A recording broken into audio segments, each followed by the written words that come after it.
Et on part donc, pour commencer cette émission, à Voreppe, en Isère, chez Poma. L'entreprise spécialiste du transport par câble est confrontée à des défis climatiques existentiels, réduire son empreinte carbone, résister au changement climatique et diversifier son modèle économique. Philippine Dolbeau est sur place avec les équipes de Poma. Aujourd'hui, j'ai pris la direction de l'Isère à la rencontre des équipes de Poma. Poma, c'est le champion français du transport par câble. Face à l'urgence climatique, l'entreprise, vous allez le voir, doit aller vite et fort, réduire son empreinte carbone d'abord, rendre ses équipements ultra résistants aux conditions extrêmes et puis diversifier ses activités pour rester solide face aux défis de demain. On va voir tout ça justement dans ces 3 défis avec leurs équipes. On a pris des engagements de réduire de 50% nos émissions de carbone à échelle 2030 par rapport à 2019. Par exemple, on va vous présenter une première démarche, une démarche qu'on a lancée il y a quelques années qui s'appelle LIFE. Comme vous voyez sur cette cabine, elle s'appelle LIFE pour Low Impact for Environment. Qu'est-ce que ça veut dire? C'est justement de réduire notre émission. Nos émissions carbone sont principalement sur l'utilisation de nos produits à plus de 2/3. Donc le but, c'est justement de réduire notre impact, c'est de réduire la consommation énergétique de nos produits et c'est évidemment d'une conception et une utilisation de matériaux les plus recyclés. Par exemple, derrière, vous pouvez voir sur une cabine, plus de 93% de la cabine est recyclable. Par exemple, on peut aussi lancer une dynamique avec de l'acier recyclé, du béton recyclé. Donc tout ça, c'est une démarche globale pour minimiser ces impacts. Un des impacts aussi qu'on veut faire, c'est de minimiser le temps chantier. Par exemple, de pouvoir minimiser le temps qu'on va passer sur site. Et pour ça, on conçoit et on assemble le plus tôt possible avant d'arriver sur les différents sites, que ce soit en montagne, en urbain ou sur des sites touristiques.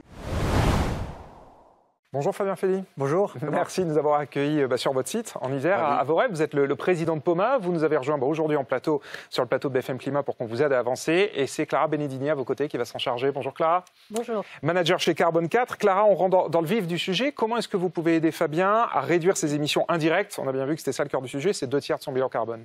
Oui, tout à fait. Alors, c'est 95% des émissions sont sur les émissions indirectes chez Poma. 40% de ces émissions proviennent de l'utilisation, c'est-à-dire de la consommation d'électricité. Ça dépend donc des pays dans lesquels sont les remontées mécaniques. En France, on a une électricité très bas carbone, donc c'est pas là où le bas blesse. En revanche, en Chine, en Inde, en Corée du Sud, il y a un fort impact, beaucoup d'émissions. Néanmoins, la marge de manœuvre de l'entreprise est limitée. En revanche, il y a 1/3 des émissions qui proviennent des achats, dont 2/3 de l'acier et de l'aluminium. Alors là, il faut être sûr de s'approvisionner avec des procédés industriels bas carbone de production d'acier et d'aluminium. Parce que du côté de l'acier, les fours à arc électriques permettent d'incorporer jusqu'à 95% d'acier recyclé et divisent par 2 les émissions de l'acier. Côté aluminium, on fait passer les émissions de fabrication de l'aluminium du ratio 8:1 en utilisant de l'aluminium recyclé. Voilà Fabien, sur cette question des émissions indirectes, Clara l'a bien résumé, effectivement, vous n'avez pas complètement la main. Quand vous en parlez à vos clients, notamment dans des pays lointains, est-ce que ça résonne, est-ce que ça leur parle, est-ce que ça les intéresse? Vous voulez agir, mais est-ce que veulent vous suivre? En fait, il faut aussi qu'on mette des solutions techniques pour aider nos clients. Par exemple, on a développé un système qui s'appelle l'EcoDrive, qui permet de réduire la vitesse d'exploitation. Dans les stations de ski, par exemple, en fonction de la queue, la file d'attente, on peut aider l'exploitant à baisser sa vitesse. 1 mètre par seconde de moins de vitesse d'une remontée mécanique, c'est 20% d'économie. Ah oui. Donc en fait, on essaie d'amener aussi de la solution technologique à baisser la consommation énergétique de nos installations. D'accord. À côté de ça, il y a en effet des solutions dans la construction. Il faut qu'on agisse partout, dans la construction, dans la conception, dans le transport et dans l'exploitation maintenance. Alors, Et donc justement, la conception, c'est aussi d'utiliser de l'acier bas carbone qui n'était pas forcément toujours disponible aussi sur le marché européen. Bon, donc tout ça, c'est pour réduire votre bilan carbone. Effectivement, ça, c'est l'étape fondamentale. Vous décarbonez. Le cran d'après, et il est existentiel quand on vient de la montagne, évidemment, c'est s'adapter au changement climatique. Deuxième défi, celui de construire du solide, du très solide. Parce qu'il y a des vents violents, des bourrasques, des cyclones, le climat se dérègle, on le sait, on en parle régulièrement dans l'émission. Et Poma doit repenser tous ses équipements, ceux derrière moi notamment, pour tenir face à des conditions extrêmes, aujourd'hui comme demain. On vient du monde de la montagne, et il y a un défi qui est justement l'évolution du monde de la montagne, du monde de la neige. Et il y a d'autres défis pour Poma, c'est justement de pouvoir être, on va dire, résilient face aux autres défis de la planète. Par exemple, on a été il y a quelques semaines dans un dernier cyclone à La Réunion, où il y a eu un cyclone absolument incroyable à La Réunion, très triste. Et nos télécabines ont été, je dirais, les derniers systèmes de transport à s'arrêter et les premiers à redémarrer. Aujourd'hui, le monde du transport par câble est justement adapté à cette situation, adapté à des effets climatiques très forts. On est né dans la montagne, on est né à plus de 3000 mètres et on sait s'adapter aux problématiques d'inondation. Par exemple, à New York, on avait eu des inondations dans le métro new-yorkais. Mais le téléphérique de Roosevelt Island était le dernier système de transport à pouvoir fonctionner.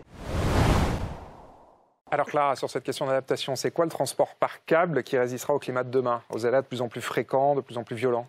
Alors, il y a effectivement les intempéries en montagne, mais il y a également la question de la fonte du permafrost qui est assez centrale. On a tous en tête les images du village de Blatton qui a été englouti sur des milliers de mètres cubes de roches et de glace. Cette fonte du permafrost qui est donc le ciment des montagnes, on a vu en 2019 par exemple qu'elle a arrêté immédiatement les opérations du téléphérique qui donnait accès au point de vue sur le glacier d'Aletsch en Suisse, dans le Valais suisse, parce que les pylônes étaient ancrés dans un sol devenu instable et en fait le glacier s'est déplacé beaucoup plus vite qu'il avait été précédemment calculé lors des études de préfabrication des infrastructures. Donc il y a cet aspect-là. Concernant le transport en milieu urbain, la problématique, c'est également de faire face aux épisodes caniculaires qui seront donc plus intenses, plus fréquents et plus durables, qui vont provoquer du stress thermique sur l'acier qui est amené à se dilater ou de l'humidité qui va provoquer de la corrosion.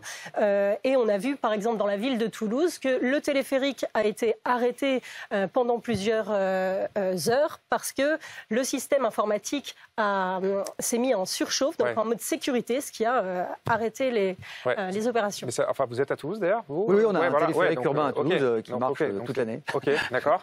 Mais donc effectivement, en fait là, vous êtes confronté à la multiplicité des aléas. C'est ça qui est compliqué. Alors, que vous n'avez pas la même réponse à chaque fois, quoi. Exactement. Que ce soit du vent, de la chaleur, enfin, différents types de stress, différents types de solutions. Et c'est comme le dit le reportage, en fait, on est né dans des conditions extrêmes, en haute altitude, avec du vent, avec des bourrasques. Ce qui est sûr, c'est que la génération, aujourd'hui, on a une génération d'événements climatiques de plus en plus présents. Cyclones, séismes. On a eu des séismes à Guayaquil en Équateur avec notre remontée mécanique. En fait, l'installation tient à ce type de situation. Les pics de chaleur sont un bon point. Il faut qu'on traite les pics de chaleur, par exemple, s'il peut y avoir un arrêt. Et ce qui compte, c'est de ventiler la cabine. Donc on est adapté aujourd'hui justement à des situations de plus en plus extrêmes. Du part de notre origine et du part de la résilience de ce type d'installation. Les pylônes sont, par exemple, on a une double peau qui permet de protéger le pylône en cas de fluctuation de chaleur. Ce qui permet de résister à des fluctuations de chaleur un peu importantes, comme à Toulouse, où on a pu redémarrer très rapidement. Bon, on retourne une dernière fois sur le terrain parce que vous adaptez au changement climatique, ça veut dire aussi diversifier votre modèle d'affaires. Troisième défi, se réinventer pour limiter les risques. Nouveaux marchés, nouveaux produits, nouvelles expertises aussi. Poma veut faire en sorte que ses activités représentent 20% de son chiffre d'affaires dès 2030. Un vrai virage stratégique, bien sûr, pour garder, vous allez le voir, une longueur d'avance. Notre enjeu, notamment dans le cadre de notre transition écologique, c'est d'être capable de proposer des produits qui font appel à nos savoir-faire, à nos technologies qui sont propres. Et donc le défi qu'on s'est lancé, c'est celui d'aller gérer l'agrivoltaïsme, en tout cas toute la notion de production solaire sur câble.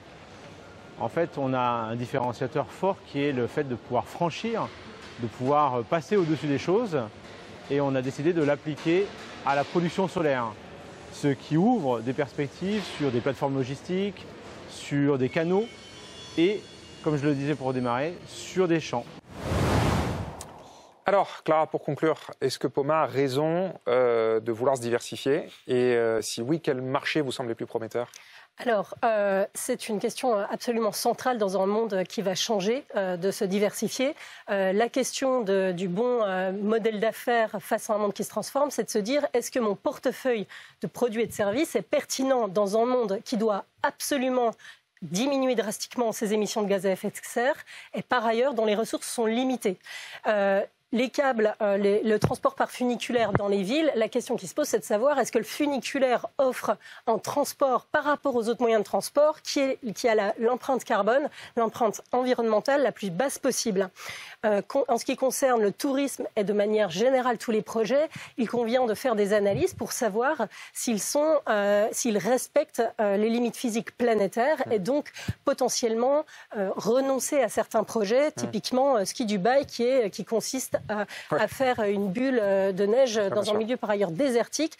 Ça paraît essentiel de vraiment prendre en compte tous ces éléments pour respecter les conditions de vie sur Terre. Et Fabien Fely, le mot de la fin pour vous, ces nouveaux projets-là de diversification, de nouveaux métiers, apporter votre expertise aussi sur des territoires auxquels on ne pense pas, est-ce que ça parle à vos clients et vos prospects? Est-ce qu'ils vous imaginent, vous, Poma, parce qu'on vous connaît, c'est une marque qui est ancrée, est-ce qu'ils vous imaginent, vous, Poma, faire autre chose? Alors aujourd'hui, déjà, on a déjà depuis plus de 15 ans une diversification très forte dans l'urbain. L'urbain, c'est plus de 30% de notre chiffre d'affaires. Et aujourd'hui, la solution de transport par câble n'est pas en opposition avec d'autres modes de transport dans les villes, c'est complémentaire. À un bus, à un tramway, à un métro. On est dans les aéroports. Les shuttles automatiques, comme l'Orlyval par exemple, on fait du câble au sol.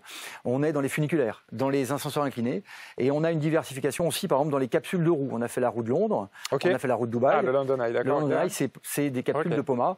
Et c'est vrai qu'on teste, avec notre capacité d'ingénierie très forte et notre position mondiale sur tous les continents, à apporter des solutions aussi différentes. Là, notre directeur de la stratégie, Michael, a apporté une solution qui s'appelle SolarWay, c'est de faire de l'agrivoltaïsme avec des ombrières sur câble.